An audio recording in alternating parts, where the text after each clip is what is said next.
está baseado num texto de capítulo 5, mas o Davi vai abrir para nós Êxodo capítulo 2, versículo 23 e 25. Não estou esquecendo de nada? Não, né?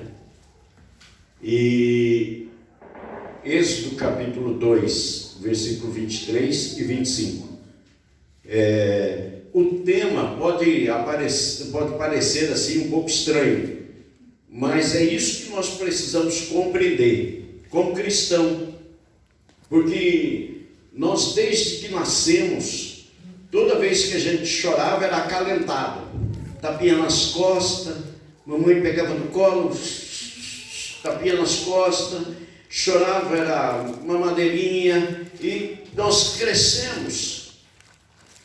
E achamos ainda que como cristão, ainda precisamos de tapinha nas costas e de leitinho.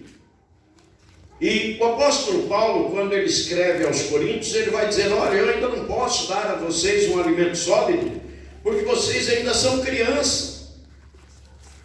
Então ele ainda não podia tratar a igreja de Corinto como uma igreja adulta, amadurecida. E nós vamos compreender isso, como Deus trata conosco. Porque às vezes a gente olha para a circunstância e desanima. Não tem vontade de orar, não tem vontade de ir na igreja, não tem vontade de ler a palavra. Não tem, fica desanimado. Desanimado. Se desânimo fosse remédio para crente, a Bíblia falava o tempo todo para você andar desanimado. Mas desânimo é uma ferramenta do diabo para tirar o crente da vontade de Deus, do centro da vontade de Deus. Então o texto que nós vamos ler, você presta atenção que aqui começa o mover de Deus. E começa uma encrenca também. Toda vez que algo te incomodar e você orar, se prepare. Se prepare para o mover de Deus e se prepare para que algo também adverso comece a acontecer. Então nós vamos ver o texto que esse povo estava dentro de uma situação aflitiva e eles queriam mudar a circunstância. E eles confiaram em Deus. Eu não sei se você quer que a circunstância da sua vida mude. Agora, se você quer que mude, comece a orar. E nós vamos ver o que Deus vai fazer também em nossa vida. Pastor, mas eu oro. Ora um pouco mais. Nós vamos entender que a oração desse povo aqui era algo profundo. Não difícil. Mas é aquilo que nós cristãos devemos praticar. Olha, irmãos, tem crente que não sabe bem orar, ele fica tudo perdido. E se você der o microfone para ele orar, aí é que ele não ora mesmo. E quando ele vai orar em casa, ou na oração dele, ele fica tudo embaraçado, embananado, porque não tem hábito de oração. Então nós precisamos adquirir o hábito da oração. Eu quero aqui com você fazer uma breve oração. Pai, eu peço que o Senhor tenha misericórdia de mim, e me instrua e me ilumine para que eu interprete corretamente a Tua palavra. E que a palavra venha pelo Teu Espírito, direcionada pelo Senhor para fortalecimento da fé dos Teus filhos. Porque a Tua palavra serve para consolo, para correção, serve para a transformação da nossa vida. Enfim, a Tua palavra é o poder vivo, eficaz, para a mudança de direção, de rumo da nossa vida. E eu te peço nessa noite, em nome de Jesus, me ajuda, junto com os teus filhos, compreender a palavra, em nome de Jesus. Em nome de Jesus, e todos digam amém.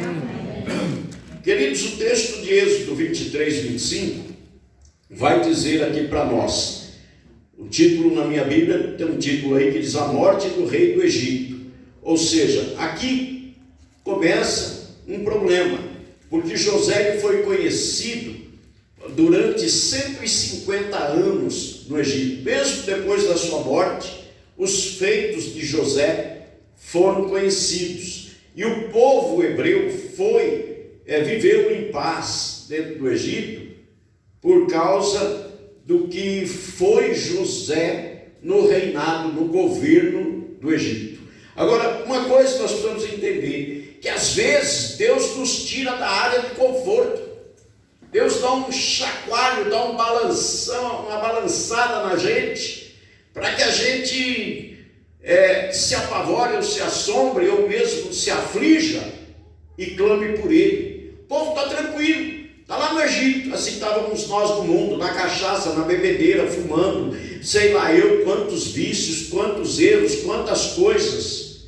E Deus vai lá e pega a gente de lá, nos constrange com o amor de Cristo, que Cristo é melhor do que o que nós tínhamos no mundo, e começa então a nos chacoalhar, para que a gente aprenda a andar com Ele. Muitas vezes nós queremos que Deus faça, preste atenção nisso, o que nós queremos, nós oramos para que Deus faça a nossa vontade, e nós estamos fazendo a vontade de Deus? Realmente nós estamos fazendo a vontade de Deus? Nós estamos no centro da vontade de Deus? Nós somos ambiciosos, avarentos, gananciosos, queremos coisas e mais coisas e ajuntar coisas. Não estou falando que é pecado.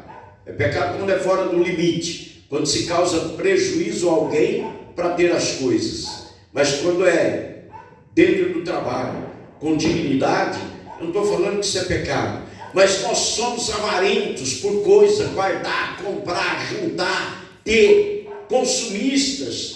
E nós não estamos, às vezes, vivendo dentro do centro da vontade de Deus. E aqui o povo agora está lá no Egito, tranquilo e sossegado. 150 anos passa da morte de José. O povo está lá despreocupado. Aí Deus disse, não, preciso dar um jeito nessa situação, porque é o meu povo no Egito. Era eu e você lá no mundo. O mundo é o Egito para nós. E nós somos o povo de Deus que estávamos lá no mundo. E às vezes a gente até estava na igreja. É o crente Raimundo, um pé na igreja, outro no mundo. Está na igreja, mas também faz a vontade da carne. Faz a vontade vive no meio da sociedade igual os que não são crentes. Igual os que não são cristãos, que crente é rótulo, né? A Bíblia diz que até o diabo é crente.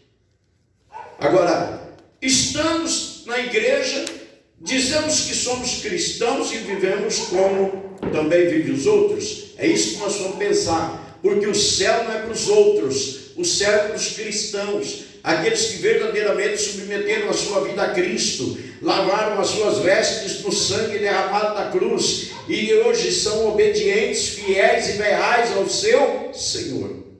Amém, igreja? Amém. E esse texto vai dizer para nós, e aconteceu depois de muitos dias,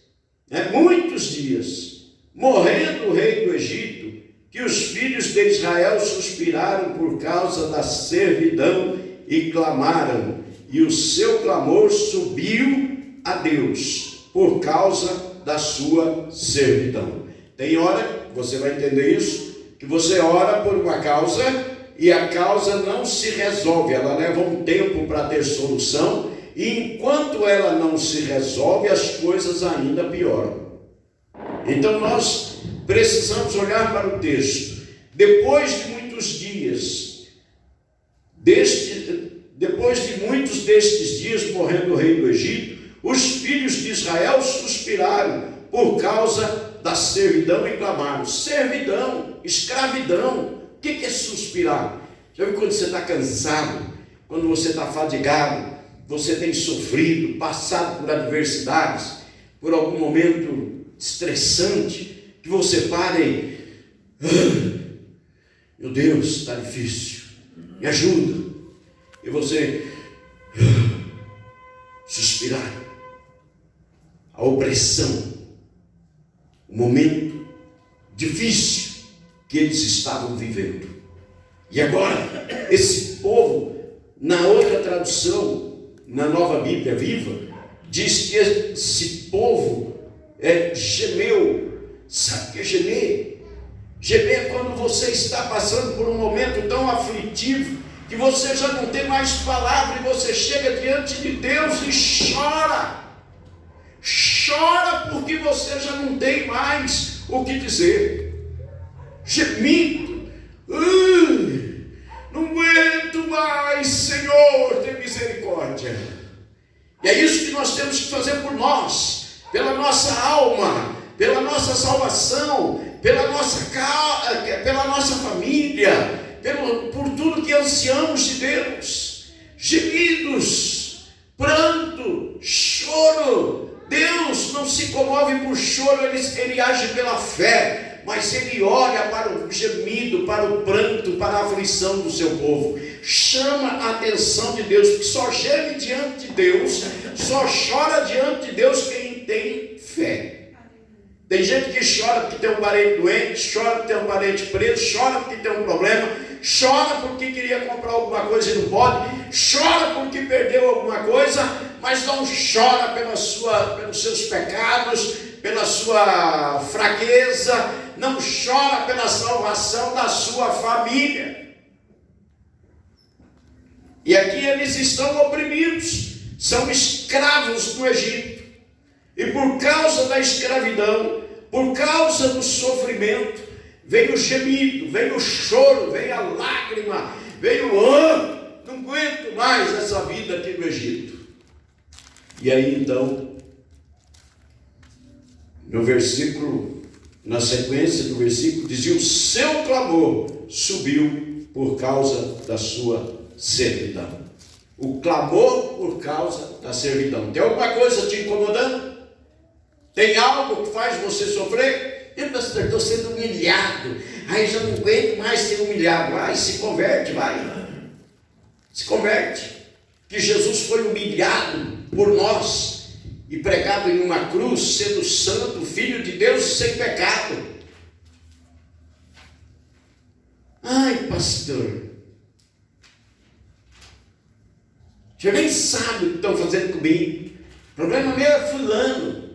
É fulano da família. É fulano lá no trabalho. O que você vai fazer? Ora. Talvez Deus pôs essa pessoa no teu caminho para fazer você orar, para fazer você clamar, para te humilhar, para te espezinhar, para te desvalorizar, que é para você orar. Porque Deus quer exaltar, Ele quer levantar você, Ele quer mudar o teu futuro. Deus tem interesse em você. Você é filho, foi chamado para morar no céu. Aleluia. Tua vida é eterna. Não é esses dias que a gente passa aqui, tem muita gente morrendo de Covid. Eu não sei onde eles vão acordar na eternidade. Lamento as vidas perdidas por causa desse maldito vírus. Quanta dor, quanto sofrimento. Ontem eu fiquei sabendo de uma família. O pastor, ele chegou a estar aqui sentado e trouxe um obreiro dele. Ele era de Tarabai para pregar aqui uma noite. E ele faleceu, o pai dele, faleceu a mãe dele, o irmão dele e ele de Covid. E a esposa, a pastora Kelly, ainda está em tratamento. Ontem, essa noite, às 23 horas, faleceu a mãe. Ele foi para ajudar o irmão e o pai que estavam mal, para contribuir. No fim, ele acabou se contaminando também, e ficou ele contaminado, o pai, a mãe e o irmão, e faleceram os quatro. Faleceu o irmão dele, faleceu a mãe dele, faleceu ele e o pai dele. Olha só. Agora, o problema é terrível.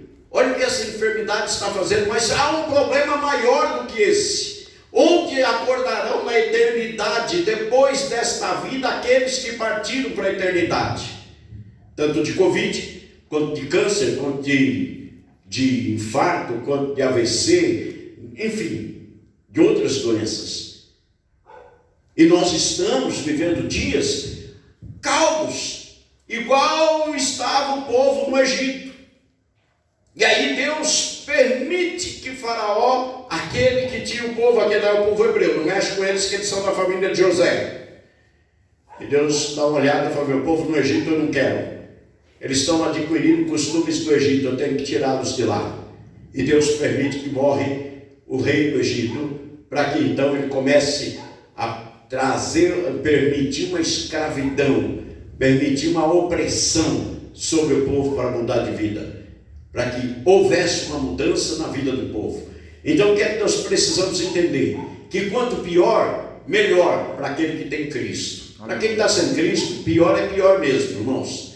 Não tem jeito. Está sem Jesus, pior é pior mesmo. Não tem esperança, não tem alegria, não tem vida de oração, não tem nada. É só gemido, só gemido. Agora, para quem tem Cristo, há esperança, amém? Glória a Deus.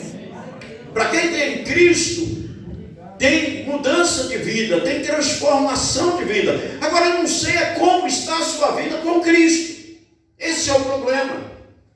Eu estou vivendo em Cristo e Cristo vivendo em mim, ou eu estou vivendo segundo a minha vontade, do jeito que eu penso que é? A Bíblia fala assim: como você pensa, assim é. Então você pensa que é, você pensa que serve a Deus e não serve. Por quê? Porque a tua vida com Deus está minguada, mirrada. Hoje eu vi algo muito interessante. Eu vou tentar pegar isso aqui e mostrar para vocês. Falei, eu não vou pôr no grupo, porque o grupo eu já havia feito umas postagens. Olha, irmãos, eu peço que vocês observem lá o BPC geral, porque eu não fico enchendo lá, vocês já viram? O dia que eu coloco coisas lá é porque para que vocês prestem atenção, para que vocês peguem os ensinamentos, alguma coisa que eu estou colocando lá. Escuta isso: um pastor que inspira a igreja a amar a Cristo intensamente. Então, um pastor que inspira a igreja a amar a Cristo intensamente, para onde ele está levando essa igreja? Para Cristo. E é isso que eu quero mostrar para vocês essa noite. Versículo 24, olha só: ouviu Deus o seu gemido, não sei como diz esta, o seu gemido, o seu ai, não aguento mais, Senhor. O povo estava assim, lá no Egito, o gemido do povo lá no Egito, a dor, comendo comida racionada, bebendo água racionada, trabalhando, doente ou não doente, e qualquer coisa era açoitado, espancado pelos malfeitores do Egito, pelos fiscais da obra, que eles faziam tijolo lá no Egito. E agora ouviu Deus o seu gemido, e lembrou-se Deus do seu concerto com Abraão, com Isaque e com Jacó, e atentou Deus para os filhos de Israel e conheceu-os. Irmãos, eles, no seu pranto, na sua dor, na sua lamentação, no seu choro, clamando, suplicando, orando, buscando o favor de Deus, Deus se lembrou do seu povo. O problema não é que você possa entender essa palavra e interpretar ela errada, pensando assim: puxa vida, então eu estou aqui esquecido de Deus. Será que Deus se esqueceu de mim? Claro que não. Claro que não. Deus não se esquece. O seu conserto é eterno. Conserto é contrato. Quando a pessoa vai alugar uma casa, ele não tem que fazer um contrato. Deus tem um contrato comigo e com você, e esse contrato foi selado na cruz com o sangue de Jesus. Aleluia. Já está derramado por mim e por você.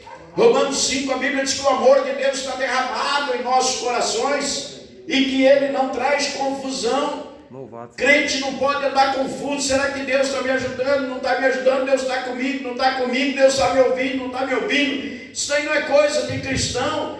Deus está com você em todo o tempo, onde você pisar a planta do seu pé. Mateus 20, versículo 28. Mateus 28, versículo 20. Jesus disse: eis que estarei convosco todos os dias até a consumação dos séculos. Você tem um Deus presente, você tem um Deus contigo. Acordou, glorifica, louva a Ele, porque Ele é contigo.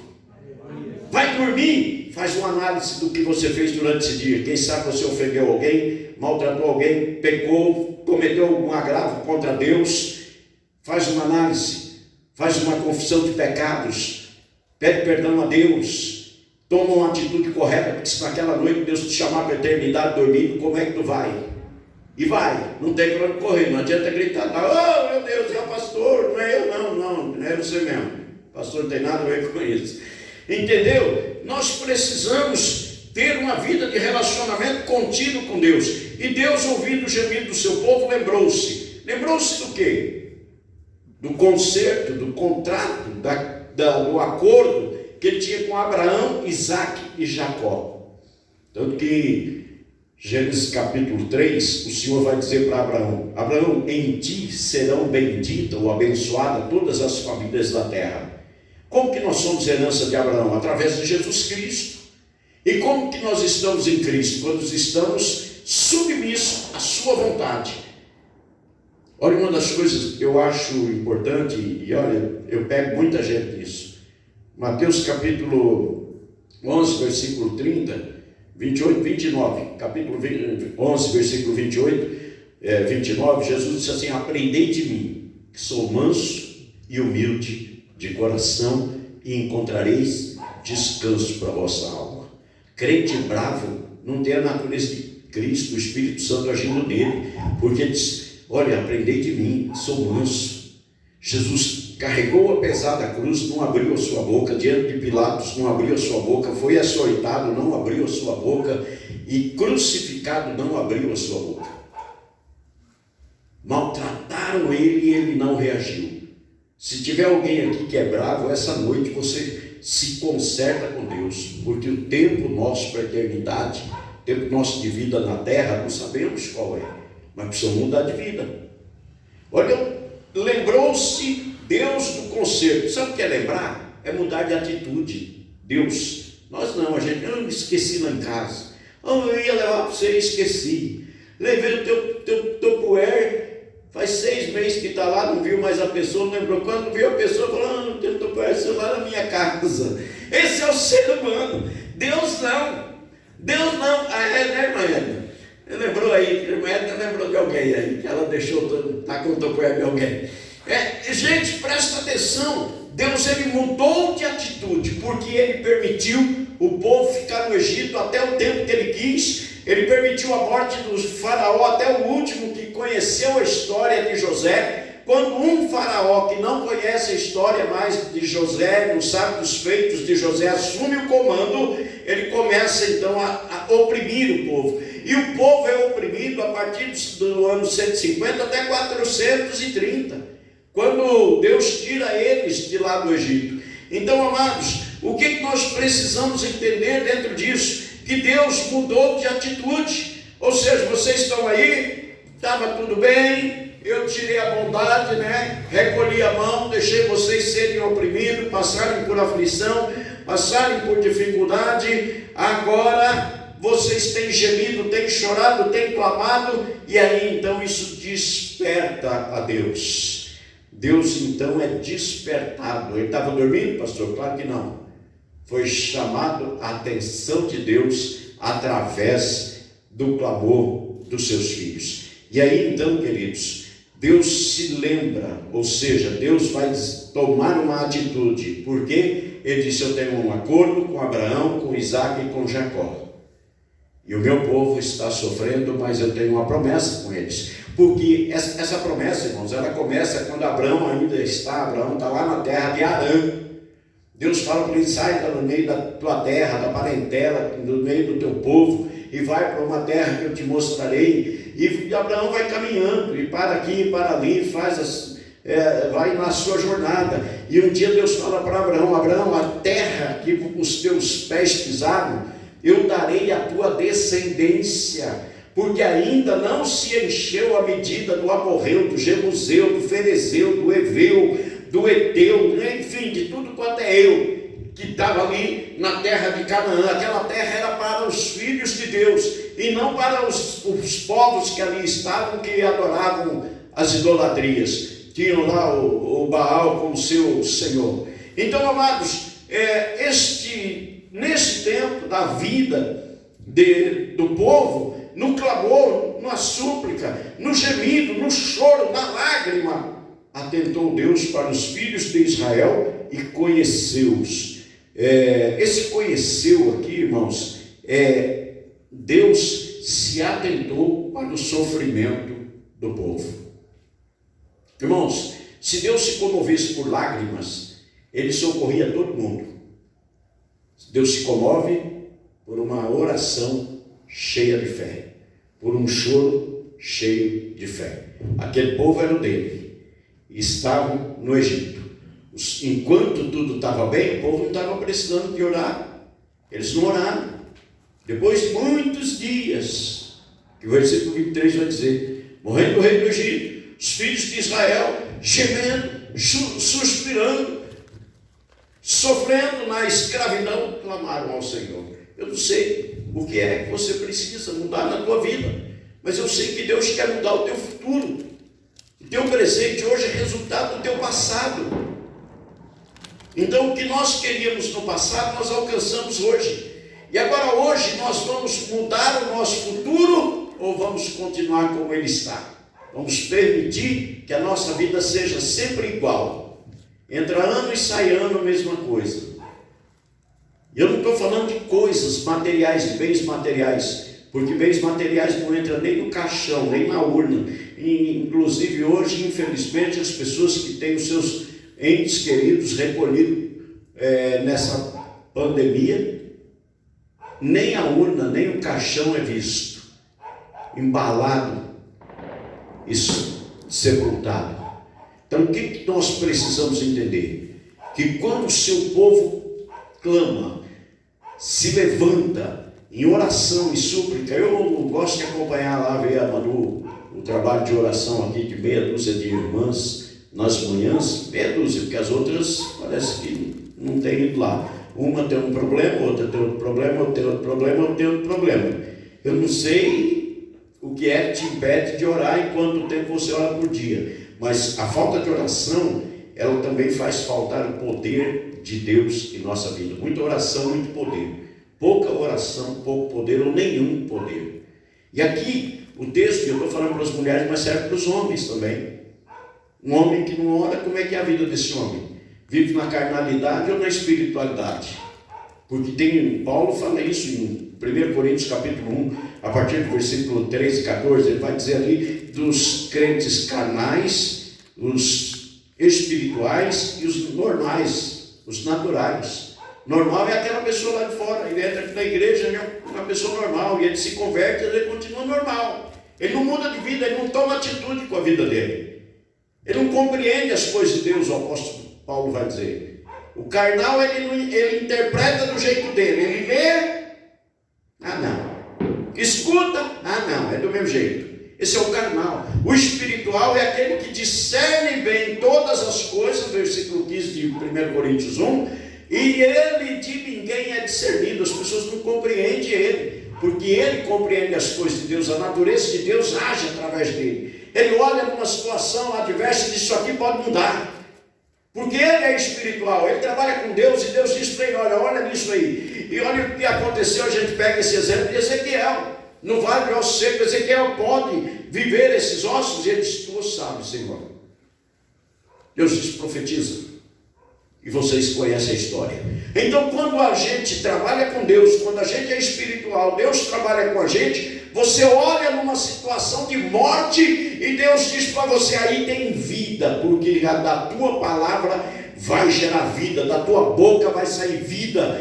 Provérbios capítulo 18, versículo 20 e 21, na língua está o poder da vida e da morte. Você entra profetizando, você vai declarando, você vai dizendo e vai vendo que as coisas vão mudando por causa da sua fé. Aleluia. Perdeu, está glória a Deus. Você Aleluia, Jesus.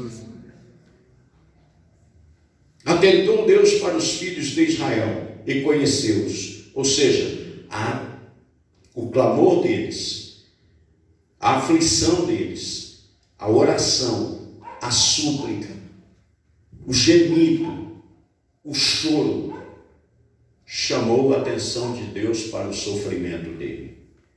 É assim a nossa vida. Só que infelizmente, irmãos, quando a gente está passando por algum sofrimento, o que a gente faz? Meu Deus, ai Jesus, parece que Deus nem se lembra mais de mim. E entra naquela lamentação, e começa a desanimar, e acha que Deus não está se importando. Deus não se esquece, Ele muda a atitude diante de clamor. Ele pode permitir você ficar numa vida aí, confortável. Tá bom, Ele é inimigo do melhor. Tá bom, ele é inimigo do melhor. E o bom é inimigo do ótimo. Que quando a pessoa diz assim, não, agora está do jeito que eu queria, está bom. Ele não vai buscar excelência, ele não sobe mais um pouco. Nós precisamos crescer, e o povo agora, no seu conforto no Egito, Deus disse que não está bom, tem que dar uma mexida com esse povo. Eu vou ensiná-los como que a situação muda. Gente, eu não peguei nem a metade da mensagem.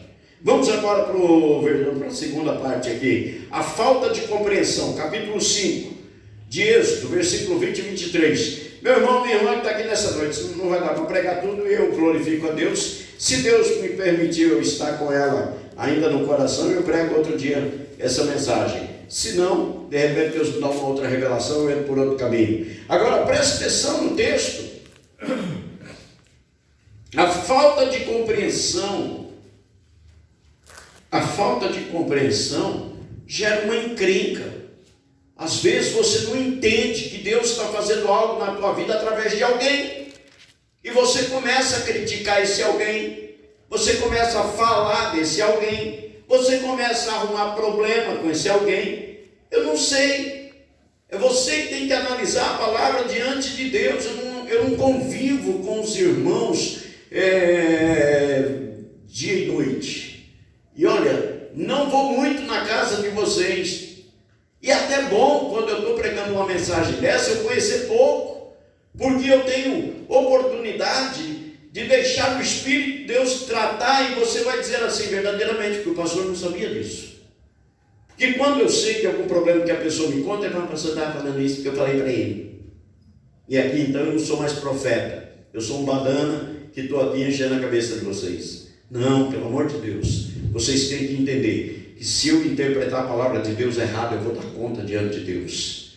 E agora, os israelitas queixam-se de Moisés e de Arão. Primeiro, o que eles fazem? Eles estão na escravidão, eles gemem, eles choram, eles suspiram, eles suplicam, eles pedem. Deus olha para eles, vê a aflição do seu povo e decide: vou tirar o meu povo. E aí Deus vai lá na sarça, está aí no capítulo 5, eu não vou entrar nesses textos, que não, eu passaria aqui pregando talvez um mês inteiro sobre isso. Deus desce lá na sarça, lá naquela moita, naqueles arbustos, e Moisés está lá no Monte Sinai, aparecendo, Horebe, que é a mesma coisa, Sinai e Horebe, apacentando as ovelhas do seu pai, e quando ele vê o fogo, ele escuta o barulho de coisas queimando, ele se vira para lá e vê que o fogo queima, e não consome o arvoredo, o arbusto, a moita onde está o fogo. E ele então decide ir olhar aquilo de perto. E ele vai, Deus diz: Moisés, ele nem sabe quem era, o que estava acontecendo ali. E dali ele ouve uma voz que o chama pelo nome. Ei, Deus conhece você. Glória a Deus. Deus sabe quem é você. Aleluia. Deus atenta para a sua necessidade. Quando você clama a Ele, quando você suplica, quando você abre a sua boca e fala com Ele. Glória a Deus. E aqui está Deus na sarça, e Moisés, quando vai, Deus diz: ei, Moisés, para por aí, porque a terra onde você está pisando é terra santa. Tira os sapatos dos seus pés, fica descalço, porque ali a coisa era estreita, era Moisés e Deus. Quando você está numa intimidade com Deus, Deus vai falar com você, vai se manifestar a você, vai mostrar a você a sua glória, vai revelar a você o seu amor, vai consolar o seu coração aflito, vai exaltar quando você está naquele abatimento, Ele vem até você. E Deus fala com Moisés: olha, Moisés, agora eu tenho um problema e eu preciso resolver o problema. O meu povo está no Egito e eu quero que você vá lá e fale com o faraó e tira meu povo do Egito. E Moisés diz: não, mas como que eu vou fazer isso? Eu sou um camarada de boca suja, eu não sei falar direito, eu tenho uma língua, sei lá eu como é que era. E Deus falou: para, que eu já resolvi o seu problema. Você vai ser Deus para Arão. Eu vou falar com você e você fala para Arão. Você será a boca de Deus falando com Arão. E aí Deus encaminha tudo e manda Moisés para o Egito de volta. E Moisés deixa as ovelhas de Jetro, provavelmente seguras nas mãos de Jetro, e vai para o Egito. E ele vai falar com o faraó. Antes ele fala com a liderança de Israel e vai falar com o faraó. e chega para Faraó e diz: olha, meu povo precisa sair, caminho 3 dias para adorar a Deus no deserto. Mas Deus já tinha avisado Moisés: olha, o Faraó não vai deixar eles irem. O Faraó não vai deixar eles irem. Então tem hora que você tem que estar preparado para a adversidade. Deus já tinha preparado ele. E como é que eu me preparo, pastor? Olha para a Bíblia. A Bíblia te prepara para o futuro. A Bíblia te fortalece no presente, te corrige hoje, te levanta hoje, te consola, te conforta e te leva para o além, lá na frente, para uma nova história com Deus todos os dias. Aleluia. Não é daqui 10 anos. Olha só o texto. E encontraram a Moisés e a Arão, que estava de frente deles, quando saíram de Faraó. Olha, Moisés fala com a liderança dos hebreus que estão lá no Egito, e agora ele vai, fala com o Faraó. Quando ele sai de Faraó, os caras vão dizer para Moisés o quê? Olha só o versículo 21. E disseram-lhe: o Senhor atente sobre vós e julgue isso, porquanto fizeste o nosso cheiro repelente diante de Faraó e diante de seus servos, dando-lhes a espada nas mãos para nos matar. Olha só, Moisés já tinha ido a Faraó, já tinha falado com o Faraó. Isso não acontece de uma hora para outra, irmãos. Quando você vê isso na Bíblia, você tem a impressão que Moisés entrou lá, falou com o Faraó, e daí a pouco ele está saindo para fora, os caras já estão na porta reclamando com Moisés. Não foi assim. Ele foi lá e falou com o Faraó, e o Faraó: então agora a coisa vai ficar pior, vamos oprimir mais esse povo. E se você prestar atenção, hoje, na circunstância, na atualidade, no Brasil não é diferente. Tem um Faraó tentando se apossar do povo, e é Satanás. Ele quer colocar gente dele lá para ser o exator, para ser o fiscal, para oprimir o povo, para fazer do Brasil uma Venezuela, como está hoje lá em... esqueci esse país aqui da América Central, uma situação onde até os jornalistas tudo sendo presos. Então o que nós precisamos entender? Que eles falam com o Faraó, Faraó não permite e oprime o povo, e agora a liderança do povo, os mais velhos, os pais das tribos, vem falar com Moisés e Arão. E olha, antes deles falarem com Moisés e Arão, eles já fazem uma oração para Deus pegar Moisés e Arão. Às vezes você já fez essa oração também, que é a oração para Deus rebentar alguém, porque você está frustrado com alguém, você quer que Deus mata, você quer que Deus tripudia com aquela pessoa, e Deus não é o inimigo. O inimigo é que faz isso. A oração do macumbeiro é para destruir alguém, a oração do feiticeiro, mas a oração feita a Deus é para que a misericórdia de Deus também se revele àquela pessoa. E olha o que eles vão dizer: e disseram-lhes: o Senhor atente sobre vós e julgue isso, porquanto fizeste o nosso cheiro repelente diante de Faraó e diante de seus servos, dando-lhes a espada nas mãos para nos matar. Ou seja, a coisa ficou pior e a culpa é de vocês. Foi vocês que foram até Faraó e fizeram com que Faraó se revoltasse contra nós, que a gente estava aqui no Egito confortável, comendo cebola, pepino, tinha cemitério para enterrar os mortos, tinha repolho, tinha alho, aqui estava bom demais. A comida era regrada, regulada, a água também, mas estava bom. E o tá bom é inimigo do melhor, porque Deus tinha uma promessa com eles e tem uma comigo e com você. Com eles era a terra que emana leite e mel, ou seja, a terra produtiva, a terra da bênção, a terra onde eles seriam prósperos, onde eles iam viver em paz, e a terra era deles, era a liberdade que Deus estava dando a eles. E em Cristo Jesus, Deus nos libertou da servidão, nos libertou do pecado, nos libertou da mão de Satanás e nos deu a liberdade para que nós pudéssemos adorar a Deus, ser livres, clamar a Deus, suplicar o favor de Deus e adorá-lo sempre acima de todas as coisas. Aleluia. A liberdade já veio para nós. E eles vão dizer agora que Deus julgue, porquanto fizeste o nosso cheiro repelente ao Faraó, diante de seus servos, dando-lhes a espada nas mãos para nos matar. O couro começou a comer no lombo deles. Enquanto isso não aconteceu, o povo também não orou, não gemeu, não chorou, não suplicou o favor de Deus. Está vendo por que muitas vezes você passa por aflição? Está vendo porque muitas vezes você passa por angústia? Se na tua casa tem um quarto, entra dentro dele e vai orar. Se você não tem um lugar de oração na tua casa, mas tem uma garagem para o teu carro, põe o carro para fora e arruma um lugar de oração dentro de casa. Sabe por quê? Faz na tua garagem um lugar de oração. Sabe por quê? É melhor o carro do lado de fora do que eu e você do lado de fora do céu. Nós precisamos nos atentar. Qual é a responsabilidade que nós temos com a nossa vida primeiramente? E aqui, versículo 22 diz, então tornou Moisés, olha só, tem hora, irmão, que a pressão é tanta que a pessoa fica até meio atrapalhada. Olha o que acontece com Moisés agora. Então tornou Moisés ao Senhor e disse, Senhor, por que fizeste mal a este povo? Por que me enviaste? Moço, tem muita coisa para falar aqui. Muita coisa.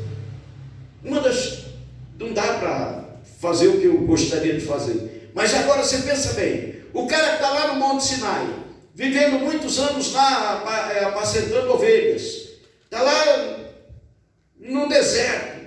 Quer dizer, o deserto era de um lado, ele estava do outro lado, na planície do Sinai, onde tinha pastagens para as ovelhas. E lá Deus aparece para ele num fogo, numa moita, num arvoredo queimando, fala diretamente com ele, ele ouve a voz de Deus, e agora a pressão que ele sofre é tão grande que ele fica meio perdido. E ele vai dizer para Deus, Senhor, por que fizeste mal a este povo? Por que me enviaste? Quer dizer, ele já não sabia mais qual era a missão dele. Tem hora que você também não sabe qual é a sua. Você não sabe se prega para a pessoa que está na sua frente, se não prega, se eu pregar ele fica bravo, se eu pregar ele não vai gostar, se eu pregar eu vou perder o amigo. Tem hora que você fica perdido, não sabe o que fazer. E aí, olha só, vou ler um comentário que eu tenho aqui rapidinho. Moisés ou ignorou o que Deus lhe prevenira das reações de Faraó, porque Deus falou para ele, fala para Faraó que meu povo vai adorar caminho de 3 dias no deserto, e Faraó não vai deixar. Deus já tinha prevenido Moisés. E aí ele vai dizer, ou o povo se esquecera disso, ou Moisés se esquecera disso. Lá Deus falou com Moisés, avisou Moisés, explicou detalhadamente para Moisés, e agora Moisés ou ignorou, ou se esqueceu. Eu não sei se você vai ignorar a palavra dessa noite. Ignorar é deixar de lado, não levar esse conhecimento com você. Ou se você vai amanhã se esquecer. Se você se esquecer, você entra lá no OBPC Pirapozinho, no YouTube. Essa mensagem vai estar lá amanhã. Se Deus falou com você e você quiser renovar o teu conhecimento, todas as mensagens pregadas aqui eu estou colocando lá para vocês. Isso daí não é para mim, é para a igreja. De repente alguém fala, puxa, Deus falou comigo, eu queria tanto lembrar, vai lá, está lá a mensagem. E aí, queridos, olha só, Moisés está perdido nessa situação. Ficou frustrado porque a sua obediência a Deus estava provocando problemas em vez de sucesso imediato. Você sabia que tem gente assim? Não, vou orar, aí vai começar os problemas na minha vida. Tem gente que fala, pastor, depois que eu comecei a orar e jejuar, eu não sei se aqui tem alguém que já teve essa experiência, se quiser pode até, mas não precisa levantar a mão. Depois que eu comecei a orar e jejuar, os problemas aumentaram. É lógico. Enquanto você está de mão dada com o dito cujo, está tudo tranquilo. O povo estava bem lá no Egito. O povo estava comendo cebola, alho, pepino, e tinha cemitério para enterrar os mortos, água regulada, a comida era regulada, era regrada, mas estava bom. E quando eles começam a suplicar, Deus começa a mover, Deus começa a trabalhar. E aí o faraó se irrita e começa a oprimir o povo. Mais ainda, aumenta a escravidão, a servidão, a quantidade de trabalho. E aí então, queridos, Moisés está perdidão nessa situação. Muitas vezes o crente, olha só, do Novo Concerto, ou Testamento, que são os cristãos, se esquece que a palavra de Deus está dito que por muitas tribulações nos importa entrar no reino de Deus. Senhor, não vou pedir para o Senhor mandar um raio aqui que vai matar muita gente. Mas um crente não abriu a boca para dar uma glória a Deus. Glória a Deus. Tem misericórdia da tua igreja. Ficaram tudo assustados que por muitas tribulações importa entrar no reino do céu. Presta atenção. Muitas vezes o crente, isso é Atos 14, 22. Muitas vezes a gente se esquece que o Senhor diz para nós, através da sua palavra, que por muitas tribulações nos importa entrar no reino de Deus. Atos 14, 22, Jesus fala em João 16, 33, no mundo tereis aflições, mas tende o quê? Desânimo. Bom ânimo. Tende bom ânimo. Eu vos digo isso, Jesus dizendo, para que em mim tenhais paz, eu venci o mundo. Quando o crente tem tribulação, quando o crente está em angústia, quando o crente está em luta, quando o crente tem aflição, a tendência dele é atribuir aos outros e não olhar para a palavra e buscar uma solução dentro da palavra. E eu não vou orar, porque senão a coisa vai ficar preta para o meu lado agora. Então você acha que está bom? Está bom, é inimigo do melhor. E de nenhuma maneira livraste o teu povo. Olha só o que Moisés vai falar agora. Para besteira. Versículo 23. Porque desde que entrei a Faraó, ou seja, desde que eu fui falar com Faraó, para falar em teu nome, ele maltratou este povo, e de nenhuma maneira livraste o teu povo. Sabe o que ele estava dizendo? O Senhor não fez nada, Deus. Estou aqui passando por isso, talvez é você dizendo. Estou passando por essa situação e o Senhor não fez nada. Eu orei e o Senhor não fez nada. Eu pedi e o Senhor não fez nada. Gratidão. Ele já deu a vida por nós na cruz do Calvário. Aleluia. Derramou o seu precioso sangue para nos libertar da escravidão do pecado. Glória a Deus. E aí a gente quer ter razão. Aleluia, Jesus. Louvado seja. Vou ler esse último comentário aqui, vou encerrar aqui. O cumprimento da promessa divina da libertação de Israel parecia mais incerta agora do que nunca, pois a situação piorava em vez de melhorar. Pastor, coisa está feia, hein? O mundo está indo de mal a pior. Sim, claro, porque a redenção está próxima. A vinda de Jesus está mais próxima do que estava 10 anos, 20 anos atrás. Aleluia. Por isso que a coisa está apertando. O diabo está trabalhando a toda força para acabar com a igreja, fechar as igrejas, desviar o crente da fé, fazer com que ele enfraqueça não vindo na igreja. Olha só, aqui tem nesse texto aqui, ouça isso. Através dessas circunstâncias desanimadoras, Deus queria ensinar ao povo que a libertação e a demonstração de seu poder miraculoso são muitas vezes precedidas de condições adversas e de grandes dificuldades e frustração. O crente deve continuar de grandes dificuldades que quase extingue toda a esperança. Olha, através das circunstâncias desanimadoras, os dias atuais são desanimadores, irmãos. A gente fica sem vontade de ir no mercado, sem vontade de cumprir os compromissos fora de casa, a gente fica receoso com tudo, com medo da família, com medo dos parentes, chegar alguém perto de você, mesmo da família, você não sabe o que está acontecendo, a família não quer você lá, ninguém convida o pastor mais, ninguém pede visita pastoral, entende? Embora eu recebi um convite ontem, mas não consegui atender. Ninguém está querendo vida de relacionamento.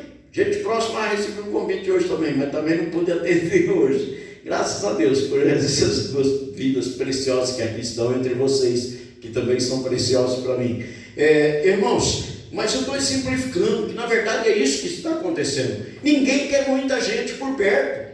Estamos todos nós receosos e cuidadosos. Então, através dessas circunstâncias desanimadoras, Deus queria ensinar ao povo que sua libertação e a demonstração do seu poder miraculoso são muitas vezes precedidas de condições adversas, de grandes dificuldades que extinguem quase toda a esperança. Às vezes você quer uma mudança de vida, e Deus quer mudar a sua vida primeiro, para depois Ele mudar o que você quer que Ele mude. A gente quer que Deus mude isso. Por exemplo, Senhor, eu não estou contente com esse negócio aqui, muda isso para lá. E Deus está olhando para mim e está dizendo: eu quero mudar primeiro você. Quando eu conseguir mudar você, eu mudo isso daqui para lá. Aleluia. O problema não é se Deus pode fazer o que você quer. O problema é se Deus pode mudar a sua vida. Onde é que você está nessa situação?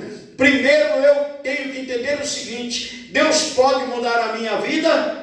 Sim, então Deus pode mudar o problema que me aflige. Aleluia. O problema é que eu não quero deixar Deus mudar a minha vida. Ninguém quer ir no médico, a pessoa está sentindo uma dor e aquela dor permanece por muitos dias, e um dia ele resolve ir no médico, chega lá, o médico pede o exame e diz: olha, é um tumor. E quando fala que é um tumor, vem o desespero. A dor não é inimiga, tá, irmãos? A dor não é doença, a dor é um aviso que a pessoa tem um problema. Então qualquer problema, qualquer pessoa que sentir uma dor, vai ver o que é. Ah, pastor, estou com uma dor aqui no joelho, eu não sei mal o que tem no meu joelho. Vai ver, vai no médico. Com a dor aqui nesse dente, vai no dentista. A dor está avisando que o teu dente está se deteriorando e ainda tem conserto, você pode arrumar ele.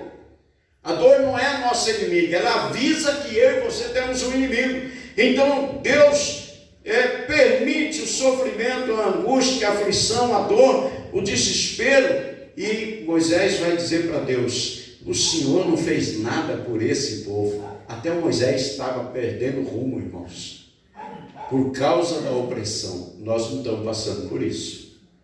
Deus tem nos abençoado em tempo de pandemia, em tempo de dificuldade, em tempo desses vai e vem, igreja fecha, não pode ir, não pode levar criança, não pode ir idoso, não pode isso, não pode aquilo. Deus tem cuidado de nós. E olha só, Deus queria ensinar para o povo que a libertação deles estava próxima. E o seu poder de milagre, tem um poder de milagre. Aleluia. Glória a Deus. Deus quer fazer milagre na sua vida. Ah, mas eu quero que Deus muda isso. Não, você precisa querer que Deus mude você. Para que Deus mudar você, Ele muda a circunstância que te incomoda. Primeiro Deus queria mudar o coração do povo, o entendimento do povo. O povo precisava conhecer a Deus. Tem um texto aí que eu não vou chegar nele, mas que vai dizer que o povo conheceu a Deus superficialmente.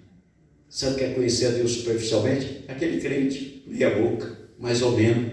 Ele conhece Deus superficialmente. E nós não podemos ser esse tipo de pessoa, porque o fim dos tempos se aproxima. E para quem morreu ontem de Covid ou de outra doença, já terminou, cessou. Agora é só lá na eternidade. Então nós precisamos pensar o que é que nós estamos fazendo com o bem maior da nossa vida.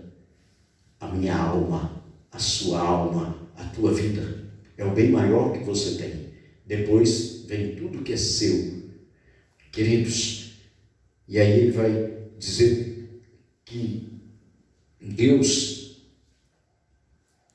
estava permitindo, porque a libertação estava próxima. Então a demonstração do poder miraculoso são muitas vezes precedida de condições adversas e de grandes dificuldades que extinguem quase toda a esperança. Extingue quase toda. Para quem está na Bíblia, para quem está em Cristo, para quem tem vida de oração, quase toda.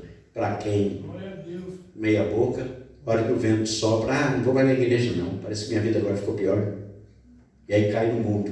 Olha o que a Bíblia fala em 2 Pedro capítulo 2, me parece, versículo 20 ou 22 por ali, vai dizer assim que o porco ele gosta do chiqueiro, e o cachorro volta ao vômito, o cão volta ao vômito, vomita aquilo que está fazendo mal, e depois volta lá. Nós não podemos voltar atrás. A Bíblia, Jesus diz que aquele que lançou a mão no arado não pode mais olhar para trás. Não tem jeito de uma pessoa dirigir um carro olhando para trás, ele vai se arrebentar e arrebentar os outros. Então nós precisamos seguir em frente, nós precisamos exercitar a nossa fé, viver a nossa fé. nós precisamos viver diante de Deus. E aí ele vai terminar aqui dizendo: nesses termos de frustração, nesses tempos de frustração, o crente deve continuar a andar pela fé em Deus e pela palavra, e confiar em Deus, que Deus executará a sua vontade no seu tempo próprio. Qual é o tempo próprio de Deus? É a hora que a tua fé encontra com Ele e você diz: eu mudo, porque eu não quero mais ser quem eu era. O apóstolo Paulo diz em Gálatas capítulo 2, versículo 20, ele vai dizer lá nesse texto, não vivo mais eu, mas Cristo vive em mim. Obrigado. Não vivo mais eu, mas Cristo vive em mim. A vida que eu vivo na carne, vivo na fé do Filho de Deus. Quem vive essa vida, já não vive mais a vida que vivia. Ele está dizendo: não vivo mais eu, ou seja, a minha vontade não prevalece. Eu não tenho mais vontade própria. É a vontade de Deus, é a vontade do Senhor que prevalece sobre a minha vida.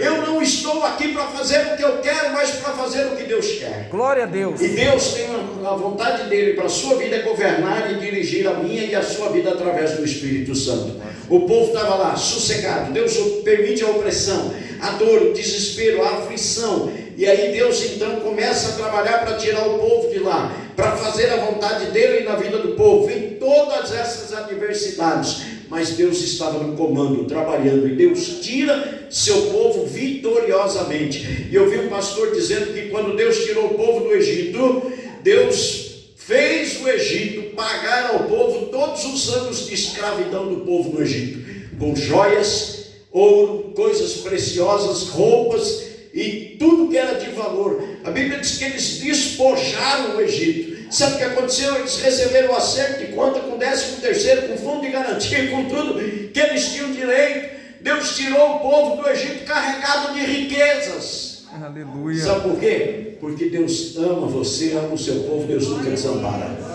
Amém, amados? Eu vou ficar aqui, porque a segunda parte que eu queria ministrar é chamar a atenção de Deus. Êxodo 3, do 7 ao 10. E a quarta parte, como está gravando, você pode pegar isso no YouTube lá depois, o testemunho fiel de Deus, em Êxodo capítulo 6, do versículo 1 ao versículo 8. Testemunho fiel de Deus. Então disse o Senhor a Moisés: agora verás o que hei de fazer a Faraó, porque por mão poderosa os deixará ir, por mão poderosa os lançará de sua terra. Olha o testemunho fiel. Deus prometeu a Abraão que daria aquela terra, mas a medida daquelas gentes da terra de Canaã não estava cheia, ou seja, os pecados deles cheiravam mal diante de Deus, sacrificavam criança, enfim, era uma brutalidade, uma barbaridade, porque eles viviam em função de Baal. E agora Deus diz para Abraão: tua descendência vai peregrinar em terra estranha, quando se encher a medida deles, eu vou trazê-los e colocar na terra. Aleluia. Olha o que Deus vai fazer agora. Aí você pode ler em casa e Deus vai falar com você em casa. Amém? Peço que você me perdoe, foi uma hora de mensagem, mas eu tenho certeza que hoje você vai sair daqui mais forte do que você entrou. Porque quando o povo clamou, suplicou e suspirou diante de Deus, Deus então se moveu em favor do seu povo. Você deseja que Deus se mova na sua vida? Deseja que Deus se mova na sua vida, sim ou não? Amém. Então é hoje. Sai daqui direcionado, dizer: vou mudar de vida e nunca mais a minha vida vai ser como foi hoje. Pastor, mas e se eu começar a orar e ficar pior? A Bíblia diz: fugir da prostituição. Isso aí Deus mandou fugir. Corre da prostituição. Mas Deus diz assim: encare o diabo, resista ao diabo e ele fugirá de vós. Aleluia. Ou seja, aquilo que não presta, que a gente julga que é bom, que é a prostituição, Deus fala: foge disso aí. Agora, aquilo que a gente acha que é o pior, que é o diabo, Deus diz: encare isso daí, que ele vai fugir de você. Achegue-se a Deus. Hoje é dia de mudança para a nossa vida. Amém, irmãos? Amém.